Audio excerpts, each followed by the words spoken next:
Ayan, dito tayo sa Walmart Supercenter. Ayan, Capilano. So dito na tayo magantay ng pasahero. Maganda rito guys kasi alam mo bakit. Tada! So, dito lang ako sa may puno, di ba? Dito ako sa puno, may shade. Ayan, Uber. So dahil bakasyon, yan ang ating trabaho. Kaysa tayo tatambay sa bahay, di ba? So magandang ano din. Alala ko sa Pilipinas, alam niyo kung bakit? Alam niyo kung bakit ano?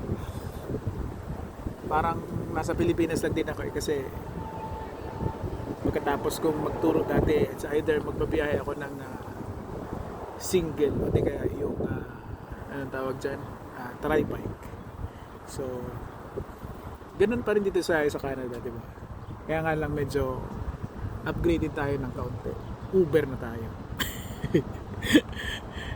Maganda kapag dito lang ako tumambay sa mga stores.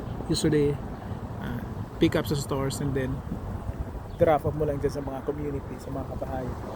Pero minsan pag nakakuha tayo ng pasahero na anong tawag doon,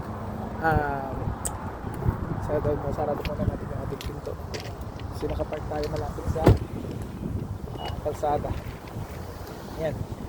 Kapag nakapag-pick up tayo ng pasahero tapos medyo napalayo ng kaunti, lipat na naman tayo. So for the meantime, chill muna tayo dito. Ayan. Maaga pa. Nakatatlong pasahero pa lang ako ngayon.